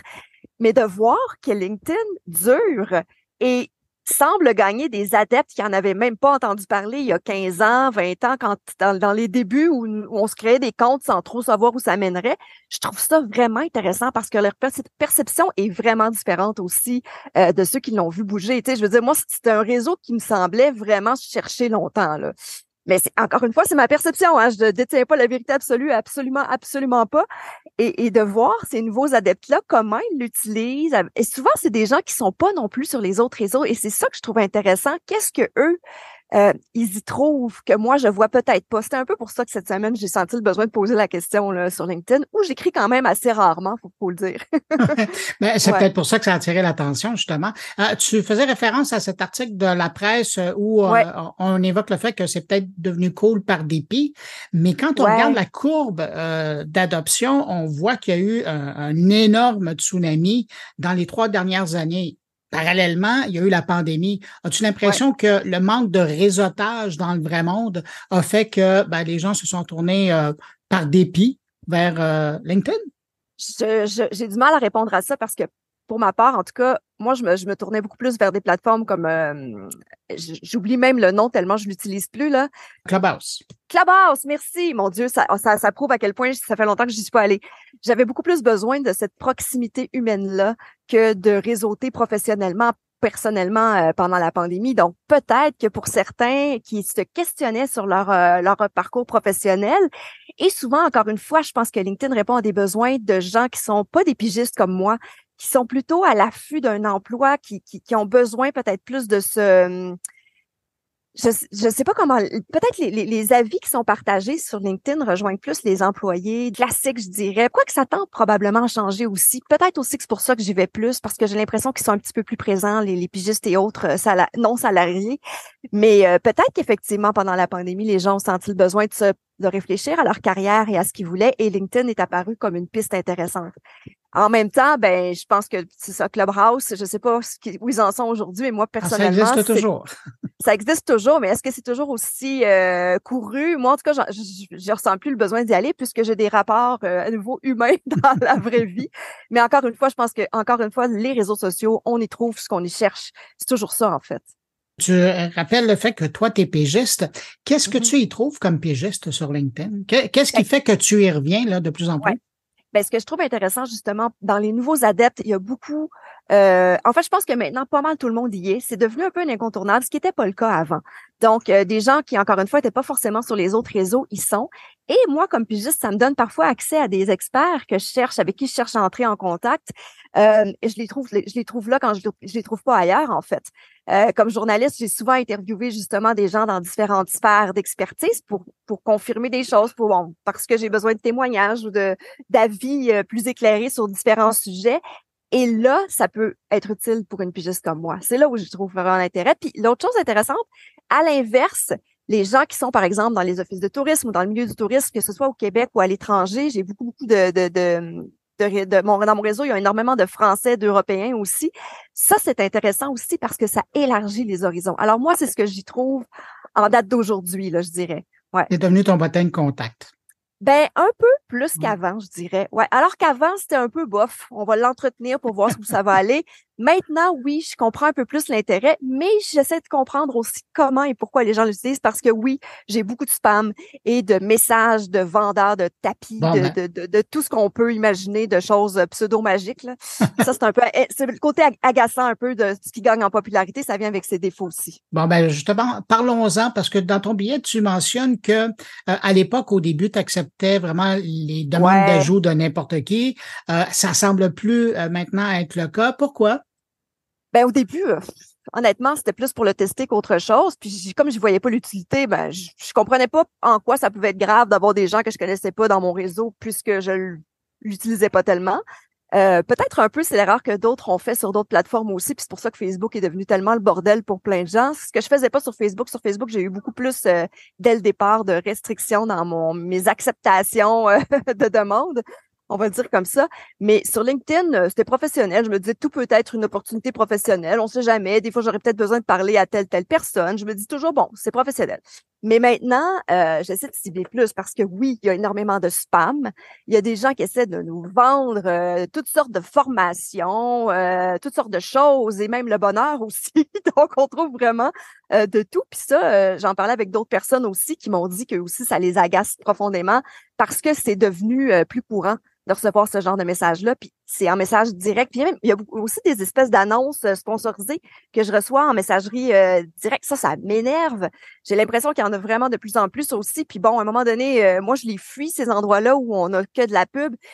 J'ai longtemps été de celles qui signalaient à chaque fois que j'avais une pub sur Instagram. À un moment donné, c'est tellement présent que je peux plus le faire. Mais c'est un peu triste parce que tout finalement dérape et va vers ça. Puis en même temps, je comprends les modèles d'affaires, je comprends plein de choses, mais bon, moi, comme utilisatrice, ça me fait m'éloigner de ces endroits-là généralement quand ça devient trop intense. Marie-Julie, dans ton commentaire, tu évoquais le mélange entre la vie professionnelle et la vie personnelle aujourd'hui puis dans l'avenir. Comment tu penses arriver à mesurer ça ou à balancer ça? Ou est-ce que c'est carrément juste pour un et pas pour l'autre? Moi, je fais partie des gens qui ont besoin d'avoir une vie privée puis une vie professionnelle relativement séparées. On va le dire comme ça. En même temps, tout se mélange. Mais quand je regarde les publications sur LinkedIn, ce qui me frappe ces derniers mois, c'est que les publications avec le plus de portée sont souvent celles qui partent d'histoires personnelles. Ouais. Et on en revient au bon vieux storytelling, que c'est la chose qui rejoint les gens et tout ça. Puis c'est vrai aussi que comment je peux dire, j'ai peut-être perdu une part de naïveté dans toutes ces aventures-là au fil des années dans les réseaux sociaux, mais je les vois, les fils, puis les rouages, puis les façons. Puis à une certaine époque sur Instagram, je sais pas si tu te souviens, Bruno, il y avait vraiment tout le monde qui mettait des beaux messages inspirants pour vendre je sais quel produit ou même eux-mêmes, plein de choses, là. Parfois, ça sonne faux. Parfois, ça sonne authentique, entre guillemets. Je trouve que l'authenticité est un mot qui a le dos large et qu'on utilise à toutes les sauces. Parfois, ça veut plus rien dire. Et je trouve qu'on voit beaucoup de ça aussi, de cette authenticité mise en scène sur les réseaux en général. Et pour moi, c'est relativement nouveau de le voir autant sur LinkedIn. Et ça, encore une fois, c'est ma perception, peut-être parce que j'y suis allée plus ces derniers mois. Mais c'est quelque chose qui était hyper présent ailleurs que je retrouve là. Et là, je me dis, est-ce qu'on est en train de faire de LinkedIn encore un autre réseau qui va devenir un peu édulcoré parce qu'on va encore répéter les mêmes, je dirais pas erreurs parce que ça marche pour ces gens-là, mais les mêmes patterns, et là, c'est un mot, désolé, je trouve pas les mêmes recettes qu'on applique aux autres réseaux. Donc, c'est des questions que je me pose, mais En même temps, c'est peut-être pas des questions légitimes parce qu'encore une fois, je me sens pas impliquée tant que ça dans LinkedIn.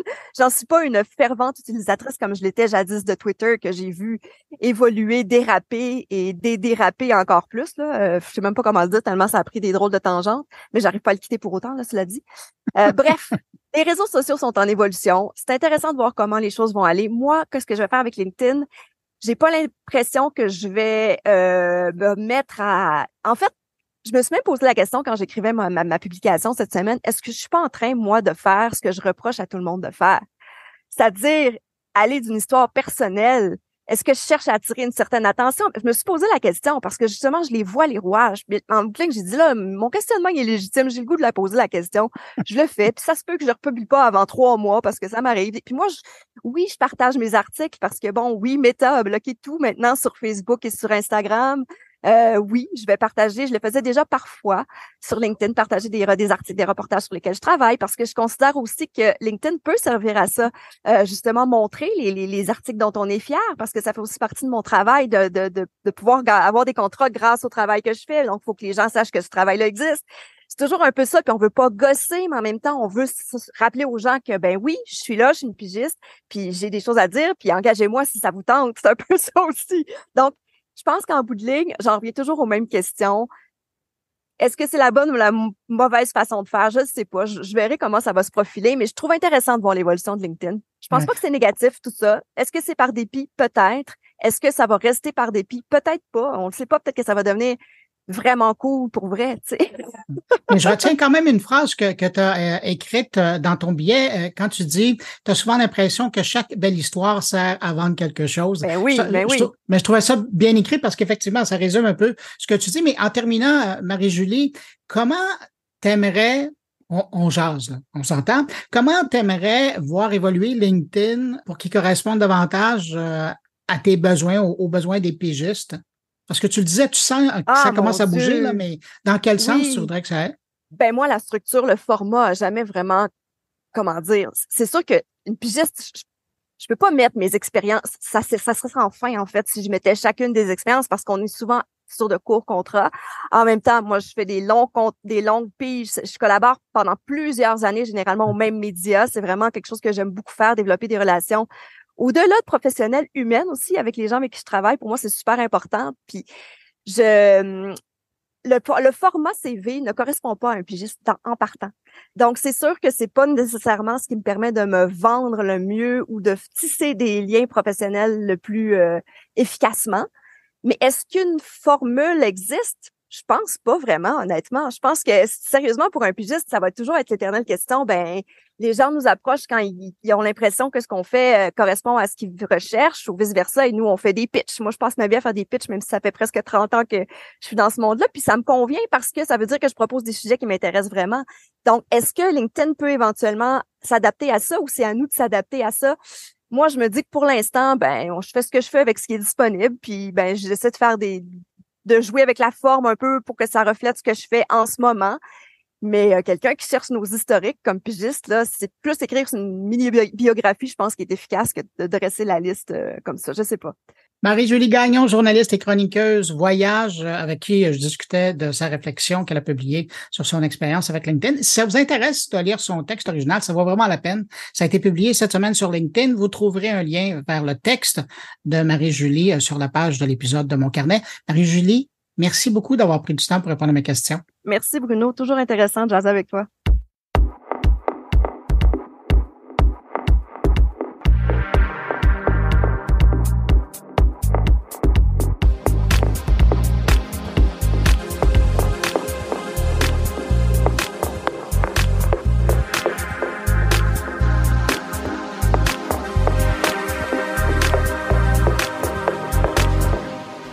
Si ProtonMail s'affiche comme étant très respectueux de la vie privée de ses utilisateurs, le service de courriel chiffré suisse ne peut défier les lois de son pays et on apprend qu'il révèle l'identité de ses utilisateurs à l'occasion. Explication avec Thierry Weber. Bonjour Bruno, bonjour les auditeurs de Mon Carnet. ProtonMail, connu pour sa stricte confidentialité, a révélé les informations de presque 6000 utilisateurs aux autorités. Est-ce une violation de leur engagement ou une simple conformité à la loi? La crédibilité de ProtonMail est incontestable. Cependant, l'entreprise suisse semble transmettre de plus en plus d'informations d'utilisateurs uniquement en réponse à des exigences légales. ProtonMail est considéré comme l'un des services de messagerie sécurisés les plus renommés à l'échelle mondiale, avec un engagement plus profond envers la confidentialité de ses utilisateurs que d'autres plateformes. Il s'est solidement positionné depuis son introduction en 2014. Toutefois, malgré ses garanties de protection et de cryptage, ProtonMail reste soumis à la législation. Et oui, c'est pas parce qu'on est basé en Suisse qu'on peut y échapper. Justement, en étant sous juridiction suisse, il ne peut assurer une confidentialité totale. En 2022, les données de quelques 6000 utilisateurs ont été divulguées suite à une injonction légale. Alors, des nuances sont à considérer. D'après une capture d'écran provenant du rapport de transparence de Proton Technologies, l'entreprise classe les données en 3 catégories. Les demandes totales d'accès, celles refusées par Proton, et celles auxquelles ils ont accédé. Ces chiffres ont augmenté entre 2020 et 2022. Néanmoins, ils doivent être contextualisés. La proportion de données partagées par rapport aux demandes n'a augmenté que légèrement en 3 ans. 80% en 2020, 78,7% en 2021 et 85,2% en 2022. Avec une croissance du nombre d'utilisateurs, cette augmentation est prévisible. Bien que la Suisse soit réputée pour sa juridiction respectueuse de la vie privée, ProtonMail doit se conformer aux demandes gouvernementales légales. L'intervention du FBI. Et oui, ProtonMail ne partage pas les informations pour son propre intérêt. Un récent article de Forbes décrivait comment le FBI, dans le cadre d'une enquête, a sollicité Proton Technologies. L'agence cherchait des informations sur une personne accusée de harcèlement. Suite à cela, Proton a dû révéler son adresse email conduisant à l'identification de l'individu. Alors, est-ce qu'on doit s'inquiéter? Pas nécessairement. ProtonMail est bien plus fiable que des services tels que Gmail ou Yahoo, moins préoccupés par la confidentialité. Tiens donc. Proton capitalise d'ailleurs sur cet avantage pour attirer de nouveaux clients et peut-être même aller chercher des clients chez ses rivaux. Cependant, si vous enfreignez la loi, ProtonMail pourrait être contraint de collaborer avec les autorités locales. À noter pour rappel, ProtonMail assure une messagerie cryptée avec 2 mots de passe pour une sécurité optimale et la possibilité de programmer la suppression d'un email après lecture.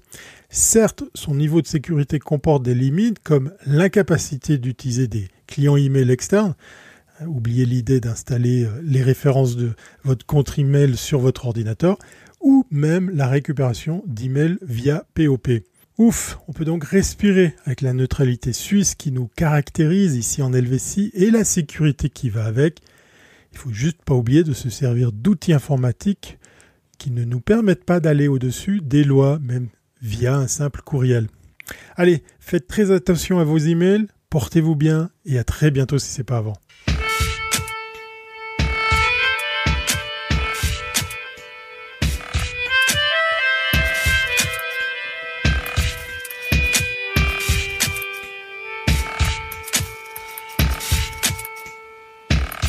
C'est maintenant temps, comme à l'habitude, d'aller rejoindre mon ami Jean-François Poulain pour parler UX. Bonjour Jean-François.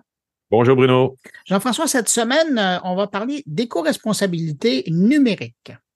Et oui, puis j'ai en préparation de l'événement Apéro UX qui va avoir lieu et que j'organise depuis 1 an et demi maintenant, qui a lieu dans les parcs l'été. On en a fait 2 cet été, c'était bien sympathique. Et là, d'ailleurs, qu'on peut suivre parce qu'il y a des enregistrements qui se font.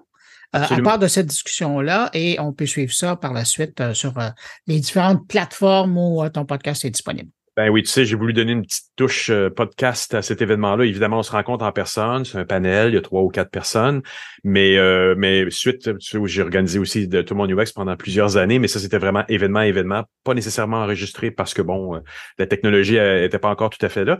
Mais là, avec Apéro UX, c'était formellement un podcast, ou du moins enregistré pour un podcast. Mais avec public. Avec public, donc la dernière édition dans le Parc Laurier, on était une bonne 30-40. Et là, ça va avoir lieu à l'intérieur, chez Coveo, encore une fois, et on va probablement encore avoir 150 personnes. C'est un moment d'échange. Je pense que toutes les communautés apprécient beaucoup de se revoir, hein, post-pandémie, puis faire des contacts. Il va y avoir des annonces de travail, de job, de boulot. Donc, pour ceux qui cherchent, peuvent venir aussi, là. Et donc, cette semaine, t'invites...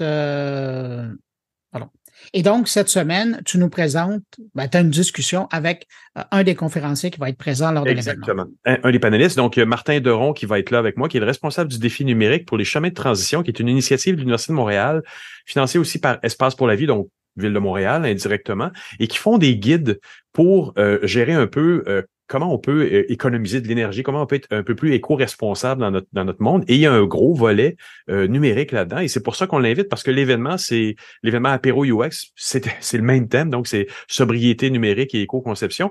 Et lors du panel, on va avoir aussi Daria Marchenko, qui est fondatrice du EcoIS Club, et Annie Levasseur, qui est professeure à l'école de technologie supérieure de l'ETS. Donc, on va avoir un beau panel, mais on va les amener beaucoup à nous donner des recommandations et des conseils pratiques aussi à travers le panel pour savoir, mais qu'est-ce que c'est quand nous, on est dans le numérique? Qu'est-ce qu'on peut faire pour faire des projets qui sont moins gourmands en énergie? Donc, pour aider le tout. Mais donc, avant de reparler de l'entrevue, les gens qui seraient intéressés par le sujet, qui veulent participer à la rencontre, comment ils peuvent le faire? Ben, vous pouvez très simplement venir sur apéro-ux.com. Il y a un groupe Facebook aussi, si vous pouvez le trouver sur Facebook. Et moi, je l'ai annoncé sur LinkedIn et sur tous mes médias sociaux aussi. Donc, vous êtes tous les bienvenus si les projets numériques vous intéressent en général, mais la communauté UX va être évidemment là présente. Si vous avez des jobs à annoncer, c'est le temps de venir. Puis si vous en cherchez, c'est aussi le temps de venir. Mais il faut réserver sa place. Oui, il va falloir réserver sa place. Les billets vont être disponibles 13 jeudi prochain à midi. Et ça part vite normalement, donc soyez présents. Bon, alors pour revenir à l'entrevue, donc ça te permet aujourd'hui donc de revenir sur le sujet de l'éco-responsabilité numérique avec ton invité. Avec Martin Deron, exactement, et on parle de société numérique et de conception un petit peu à l'avance de l'événement qu'on va avoir le 20 septembre. Excellent. Merci pour cette rencontre. Et puis, je te souhaite une bonne rencontre avec tes amis UXeurs et UXeuses. Et puis, nous, on va écouter l'entrevue, question de se mettre dans le bain. Merci beaucoup, Bruno. Salut. Salut. Alors, Martin, bonjour. Dis-moi, qu'est-ce que c'est chemin de transition? Bonjour. Merci pour l'invitation. Chemin de transition, c'est une initiative de l'Université de Montréal qui s'intéresse principalement aux conséquences des bouleversements écologiques sur la société québécoise. Donc, c'est un gros sujet, là, quand on parle de transition écologique, tout ça. Donc, nous, on essaie de s'intéresser un petit peu plus particulièrement, c'est quoi les transformations qui sont nécessaires à faire pour pouvoir vivre dans une planète, une société québécoise qui est un petit peu plus soutenable. C'est quoi les changements qu'on va devoir opérer dans la façon dont on se nourrit, dans la façon dont on occupe le territoire, dont on se déplace. Puis à travers tous ces changements-là, on s'intéresse également à c'est quoi la place qu'on accorde aux technologies numériques pour à la fois nous aider à réaliser tous ces changements, mais également en tenant compte de l'empreinte environnementale que ces technologies représentent. Parce qu'on est des gros consommateurs, je pense. Au Canada, on donne pas notre place là, quant à un peu le gaspillage énergétique et ou de tout acabit finalement au niveau environnemental. On a du chemin à faire encore. Là. Oui, absolument. Au Canada, en Amérique du Nord de manière générale, oui, on fait partie quand même des gros consommateurs. À la fois, si on regarde l'énergie et les données qu'on génère et qu'on consomme, mais également du côté des appareils. On estime qu'on aurait à peu près une douzaine d'appareils connectés chacun. Puis on voit quand on creuse un petit peu justement les sources d'impact, on voit qu'il y a une grande partie de ces impacts-là qui sont générés par la production de nos appareils. Donc que ce soit les téléphones intelligents, les télévisions, les objets connectés, on voit que c'est des appareils qui demandent beaucoup de ressources et beaucoup d'énergie à produire et on les renouvelle très fréquemment avec l'évolution technologique. Donc, c'est sûr qu'on est assez friand de toutes ces petites technologies connectées. Et qui a mandaté ça, le chemin de transition? C'est déjà un beau nom, mais qui a mandaté ce projet-là? Parce que c'est super porteur comme plan, comme ce qui va en sortir va être sûrement super intéressant. Ça risque-tu d'arriver dans les pattes d'un ministre quelque part à Québec à un moment donné? On espère, ça n'a pas été demandé, c'est pas une commande de l'administration publique là, ça a vraiment été créé, c'est une initiative, je disais, de l'Université de Montréal, puis ça a été créé en partenariat avec Espace pour la vie qui est un organisme rattaché à la ville de Montréal, qui a tout le complexe muséal, biosphère, planétarium, etc. Donc c'est vraiment une collaboration qui a été faite fin 2019, le projet a commencé début des années 2020, puis on a eu un budget comme ça qui a été libéré de la part du vice-rectorat à la recherche de l'Université de Montréal. Génial. Donc, toutes les connaissances qu'on mobilise, elles sont utilisables. Nous, c'est notre travail à temps plein justement de les rendre les plus utilisables possibles pour accompagner les acteurs de la société québécoise, y compris donc des ministres, y compris des personnes qui travaillent pour les villes aussi en différents paliers gouvernementaux, mais pas que. On a aussi fait nos travaux de sorte qu'ils puissent être utilisables pour des professionnels, pour des regroupements citoyens, avec l'idée qu'on a toutes et tous un petit peu notre part à jouer, notre rôle à jouer sur cette transition. Ah oui, ça va vraiment être des guides ou des choses qui vont être remis à des groupes pour pouvoir faire un meilleur travail. Mais donc, dans le domaine du numérique, Dieu sait qu'on en a besoin de se faire dire un peu par où commencer pour économiser les ressources, l'énergie, l'argent, évidemment. L'argent, c'est aussi l'argent est aussi important, dis-je bien. Mais donc, par où on peut commencer quand on fait un projet numérique d'envergure? Il y en a beaucoup au Québec quand même, pour se dire, il va être écologique, il va tenir en compte l'environnement, là. Oui, absolument. J'en profite pour dire qu'on a déjà publié du matériel. Donc, la bonne nouvelle, c'est que c'est pas juste dans l'avenir. Là, on a un gros rapport de synthèse qui est sorti en octobre l'an dernier. Donc, on a beaucoup de ressources qui sont disponibles sur notre site chemindetransition.org. Puis, c'est ça. Nous, nos travaux, ils se sont concentrés autour d'un chemin de transition, comme dit le nom de notre projet. Donc, on a conçu, en fait, un chemin de transition qui nous permettrait de passer la situation actuelle, qui est, on va se le dire, relativement insoutenable au regard des limites planétaires. Là, on voit qu'on va pas nécessairement dans la bonne direction, à une société imaginée en 2040 qui serait plus soutenable autour de ces questions-là. Donc, on a travaillé assez fort quand même sur l'élaboration d'un chemin qui montre en fait, bon, c'est sûr que c'est pas un chemin A plus B, on arrive assez tout de suite, là c'est des changements quand même d'ampleur, mais on a essayé de travailler assez fort sur qu'est-ce que ça représente justement un passage d'une société insoutenable à une société soutenable, par quoi est-ce qu'on doit passer.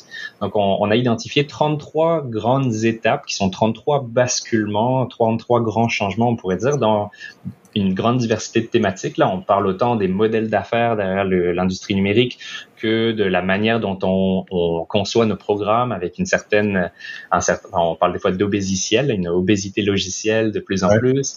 On parle également de tout ce qui est traitement des appareils en fin de vie. On a tendance à beaucoup soit les garder chez nous dans des tiroirs, soit les envoyer au recyclage alors qu'on pourrait bien sûr les revaloriser ou les réparer, les réutiliser. On parle de beaucoup de choses, de tout ce qui traite à la sobriété numérique, que ce soit chez les utilisateurs, mais également chez les professionnels développeurs.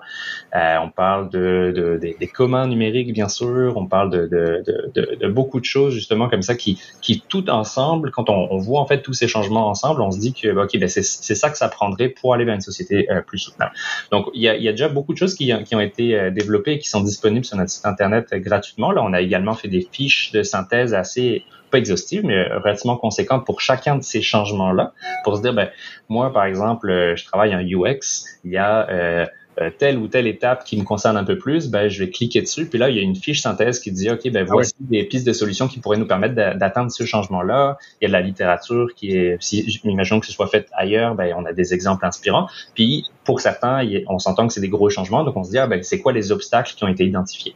Puis, pour réussir à avoir toutes ces informations-là, on a quand même mobilisé beaucoup de personnes. Là, il y a plus de 200 personnes qui ont pris part à juste la filière numérique de chemin de transition. Donc, on a eu beaucoup d'entrevues et d'ateliers avec des experts académiques, des experts terrain. On a fait des ateliers citoyens pour des questions un petit peu plus des questions normatives. On pourrait dire, c'est des choix de société. C'est quoi pour moi une société durable qui inclut du numérique? À quel point est-ce qu'on veut inclure du numérique? Pourquoi on veut l'inclure? C'est quoi des usages qui sont importants pour moi? Si jamais on doit en réduire, où est-ce qu'il faudrait les maintenir en priorité? Tu vois, toutes ces questions-là, c'est des questions pour lesquelles la recherche n'a pas vraiment de réponse. Donc, on a vraiment valorisé la pluralité des savoirs. C'est intéressant parce que tu ramènes des choses que j'ai pu voir dans d'autres entrevues avec d'autres intervenants dans le temps. C'est qu'un projet bien planifié ou un projet où on se questionne sur les bonnes questions en amont, c'est parfois aussi de se demander si le projet est utile. Donc, sobriété oblige. Absolument. Et puis, on voit que sur la question un peu plus de l'éco-conception, sobriété numérique, il y a beaucoup de choses qui se regroupent avec d'autres causes qui existent depuis plus longtemps. Là, tout ce qui est la simplification même de nos services numériques, ça n'a pas attendu les questions environnementales pour qu'on se les pose. Là. Donc, on revient un petit peu à l'essentiel. Pourquoi un utilisateur vient utiliser mon service? Qu'est-ce qu'il veut chercher? Comment est-ce qu'on peut lui faire atteindre cet objectif de la manière la plus simple et plus rapide possible? Au final, on voit que quand on diminue le temps passé sur ces services-là, c'est sûr qu'on diminue souvent l'empreinte. Quand on enlève tout le superflu des trackers, des cookies, on voit que ça allège aussi beaucoup l'empreinte. Mais c'est sûr que ça, c'est du bon UX peut-être, mais ça va un peu contre les modèles d'affaires dominants qui, eux, veulent nous inciter à passer de plus en plus de temps sur ces services-là. Et accumuler du data et réfléchir avec des algorithmes sur ces data-là. Est-ce qu'on en parle aussi de toute cette arrivée d'intelligence artificielle dans ces guides-là? Oui, on parle d'intelligence artificielle. On parle moins de l'intelligence artificielle plus génératif, là, qui existait déjà avant, mais qui a vraiment explosé dans cette dernière année juste par il y a une petite inertie dans nos travaux, donc on en a moins fait un sujet principal, mais on parle beaucoup de l'intelligence artificielle, puis on parle beaucoup des modèles d'affaires qu'il y a derrière. Donc, de manière générale, ça ressemble quand même beaucoup. Hein. C'est juste qu'on a une accélération des choses qu'on avait observées dernièrement. Et donc, pour un UX ou quelqu'un qui est dans un projet numérique, il peut aller sur chemintransition.org, trouver les fiches, trouver les trucs en lien avec son projet et il va y trouver des façons d'économiser.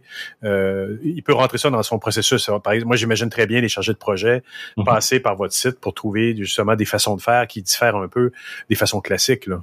Absolument, je dirais que ça, c'est un peu la première étape. Ces personnes-là pourraient faire ça, aller chercher en fait, il y a vraiment beaucoup d'informations qui ont été synthétisées là, donc je pense que c'est une bonne porte d'entrée. C'est important aussi de voir, je pense, ou en tout cas on pense, son rôle au sein d'une transformation plus profonde, parce qu'on a souvent tendance à se rejeter un petit peu la balle de dire c'est au rôle des gouvernements de faire ça, c'est au rôle des entreprises de faire ça, c'est au rôle des citoyens de moins utiliser. Mais je trouve que ce qui est fort dans l'illustration d'un chemin, c'est de voir toutes les parties prenantes qui sont représentées, puis à quel point ils sont connectés.